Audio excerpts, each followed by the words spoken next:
hello लोगोफोर भिडिअखौ जोबजासे नायबानो जाबाय हाग्रामा सारनि हेंथायै जोंहा प्रमद बर' सार माने फंनैसो बिबुंथि मा खोथा बुंखो बेजों लोगोसे हाग्रामा साराबो सावरायगोन आरोना नोंथांमोना भिडिअखौ जोबजासे नायलांबासो बुजिगोन आरो नायलांदो बिदिब्ला भिडिअखौहाय সময়ত কবলৈ পাই মানে কবলৈ মোৰ দুখ লাগিছে যে আজিৰ সময়ত পলিটিচিয়ান ভিতৰত সবচে ইৰেসপন্সিবল পলিটিচিয়ানটো হল হাগ্ৰামা মহিলাৰী দুনিয়াৰে সবচে ইৰেসপন্সিবল পলিটিচিয়ান 2020 চনত ইলেকশন জিকিল তাৰ পৰা আজিলৈকে সৰকাৰ বনাবলৈ হিদিনা মানে কাজিয়া কৰিবলৈ এছেম্বলিত আহিল 2020ত আজিলৈকে একবাৰো ভৰি নিদিলে এজন পাব্লিক প্ৰতিনিধিয়ে এছেম্বলিত 4 বছৰ নাযায় প্ৰমোদ বৰক বেয়া পাই এইটো বেলেগ কথা প্ৰমোদ বৰৰ মুখ চাবতো আহিব নালাগে নহয় আপোনাৰ পাব্লিকৰ প্ৰতি বিটিসিৰ 35 লাখ জনসাধাৰণৰ কাৰণে কথা ক'বলৈ নাই নেকি আপোনাৰ নিজৰ সমষ্টিৰ মানুহৰ কাৰণে কথা ক'বলৈ নাই নেকি তো কেনেকৈ ৰাজনীতি কৰিব এনেকা মানুহবিলাকে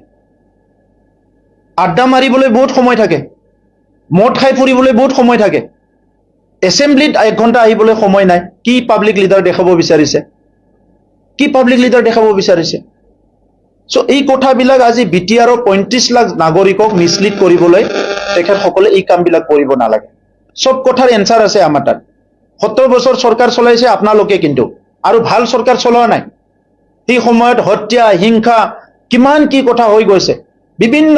যিবিলাক বড়োলেণ্ডত কোনোদিন নোহোৱা কালচাৰ বিলাকো আপোনালোকে এই 17 বছৰত আনি থৈ গৈছে এই তথ্যটো কেনেকৈ ভাবিছে তেখেতসকলে হেৰাই গল বুলি মানুহে পৃথিৱীত যি কাম কৰে এটো কেতিয়াও লুকাই ৰাখিব নোৱাৰে গতিকে আজিৰ সময়ত আমাৰ এই কথাবিলাক আছে আৰু সেই দাদা ভাই সকল 99ৰ শিক্ষকসকলক ঠগাই তেখেতসকলে কৈছিল আমি চাকৰি দিছো যাৰ 1.5 বছৰ মাত্ৰ চাকৰি আছে 3 মাহ মাত্ৰ চাকৰি আছে 6 মাহ মাত্ৰ চাকৰি আছে তাকো মানৱতাৰ খাতিৰত আমি চাকৰি দিছো এটো বিপিএফে দিয়া নাই এই জাস্টিসটো আমি কৰিছো আৰু আজি ইহঁতে কৈছে যে আমি ভুৱা টিচাৰক চাকৰি দিছো কোনজন টিচাৰ ভুৱা টিচাৰ সকলক টিচাৰ সমাজক অপমান কৰিবলৈ আপুনি সাহস ক'ত পালে তেখেতসকলক আমি সমৰ্থন কৰক সহায় কৰক আজি যিখন 10খন কলেজ প্ৰভিন্সিয়েলাইজ হইটো খোদাই কৈ আছে এটো ঠগালে অলৰেডি স্যালাৰিয়ে পাই গল আৰু এই বছৰৰ বাজেটত 10খন কলেজৰ যিমানখিনি শিক্ষক আছে ষ্টাফ আছে তেখেতসকলৰ স্যালাৰিৰ কাৰণে 70 কোটি টকা যিমান লাগে 18 বাজেটত সব ধৰা হৈছে কোনো 18 পইচাও ৰৈ যোৱা নাই যিখিনি স্কুল কলেজ ৰৈ গল বিটিআৰ ৰেকৰ্ডৰ 6.3 মতে বিটিআৰ ৰেকৰ্ডৰ 6.3 ক্লোজ মতে আমি তেখেতসকলক প্ৰভিন্সিয়েলাইজ কৰিবৰ কাৰণে মুখ্যমন্ত্ৰী ডাঙৰীয়া শিক্ষামন্ত্ৰী ডাঙৰীয়াৰ আলোচনা কৰি আছে কিন্তু অসমত এই শিক্ষাৰ মানে বিষয়টো ইমানেই কমপ্লিকেটেড এটাৰ পিছত আনটো সমস্যা ওলাই যায় থাকে আৰু আজিৰ সমস্যা নহয় যোৱা 30-40 বছৰৰ আগৰ পৰা আহা সমস্যা গতিকে অলপ সময় লৈছে আমাৰ বিশ্বাস আছে মুখ্যমন্ত্ৰী ডাঙৰীয়াৰ ওচৰত অসম চৰকাৰৰ ওচৰত বিশ্বাস আছে এই প্ৰভিন্সিয়েলাইজ কামটো আমি কৰিব নোৱাৰো আজি যদি বিটিআৰত 500 কোটি টকা ৰেভিনিউ আহিলেহেঁতেন 1000 কোটি টকা ৰেভিনিউ আহিলেহেঁতেন এই গোটেই স্কুলটো আমি কৰিব পাৰিলেহেঁতেন কিন্তু বিটিআৰত তেনেকা ৰেভিনিউ আহা বা তেনেকা সোৰ্স আমাৰ হাতত নাই গতিকে এই কামটো অসম চৰকাৰে কৰিব লাগিব আমি তেখেতসকলৰ ওপৰত বাট চাই আছো আজি নহয় কালি কৰিব অলৰেডি বড়ো সাহিত্য সভা নিখিল বড়ো ছাত্ৰ সন্থা বিটিআৰ গভৰ্ণমেণ্ট বিভিন্ন ছাত্ৰ সন্থা জাতীয় সংগঠনৰ লগত পাতি এই স্কুলবিলাকৰ যিটো সাৰ্ভে কৰা কাম এটো আমি এটা ফেজ কমপ্লিট কৰি লৈছো গতিকে আমি এই কামটো সম্পূৰ্ণ কৰিবলৈ গৈ আছো সিধা কথা ইউপিপিএল থাকিলে বিপিএফে নাথাকিব যদি ইউপিপিএলক বাদ দিব পাৰে তেতিয়া বিপিএফে বিজেপিৰ লগত এলায়েন্সত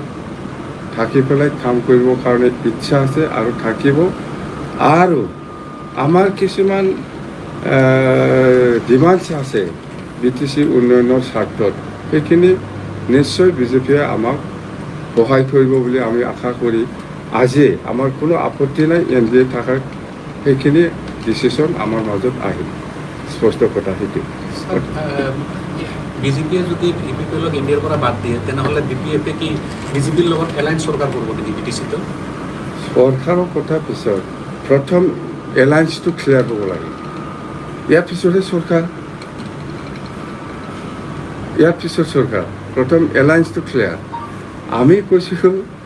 যে ইউপিপিএলক বাদ দিয়ক আমি এনডিএত সোমাই যাম তেতিয়া ক্লিয়াৰ হৈ গ'ল তেতিয়া বিজেপিক লৈ পেলাই চৰকাৰ কৰে নকৰে সেইটো অট'মেটিক ইনক্লাইন সেইটোৱে ইউ পি পি এলক বাদ দিয়ক আমি বিজেপিৰ লগত NDA লগত থাকি পেলাই আমি চৰকাৰ গঠন কৰিম আমি চৰকাৰ গঠন কৰিম মানে এলায়েন্সত আমি থাকিম চৰকাৰটো অকলেও বনাব পাৰে বিজেপিকো লৈ পেলাই বনাব পাৰে সেইটো ছেকেণ্ড অপশ্যন প্ৰথমত NDA alliance U P P এলক বাদ দিব লাগিব স্যাৰ ডিমান্ড কি আছিল যিমান মাটিৰ পাট্টা 16টা ডিপাৰ্টমেণ্ট ঘূৰাই আনা আৰু BTCটো যিটো ষ্টেটাছ ক্ষমতা পাৱাৰ এইটো আগৰ নিচিনা থাকিব লাগে নহ'লে এই ইউ পি পি এলৰ দিনত একটা ইন'ভা গাড়ী লৈ পেলাই আগত মাথাত EM লৈ পেলাই লিখি পেলাই একলা ঘূৰা এনেকুৱা ক্ষমতাটো আমাক নালাগে আগৰ ক্ষমতাটো কি আছে জানে EM সকলে একটা এস্কৰ্ট পায় MLA EM সকলে 2টা PSO পায় চিফ ডেপুটি চিফে আগে পিছে স্কুল লৈ পেলাই ঘূৰে এইবিলাক ক্ষমতা ষ্টেটাছ বুলি কোৱাটো BTC চুক্তিৰ যিটো আমাক ক্ষমতা দিছে সেইটো আমাক আকৌ লাগে এইবিলাকেই আৰু কি ডিএমটো লৈ পেলাই আলোচনা কৰিছিল EMটো 1 তাৰিখত 8জন বা 10জন অতিথিক ল'ব নামটো আজি দিব নোৱাৰে বা গণ্ডগোল হ'ব স্পিকাৰ সেইটো আমি ঠিক কৰা নাই কৰিম সময় আছে 1-2 ঘণ্টাতে আমি দিব পাৰিম মুঠতে 1 তাৰিখত 8জন বা 10জন নাই বিজেপিয়েতো এনেকুৱা আপোনালোকে শুনিব পাৰে বা আমিও শুনিছোঁ এনেকুৱা বিজেপিৰ পৰা 2জন বা 1জন বা 3জন এনেকুৱা EM বিচাৰিছে বুলি সেইটো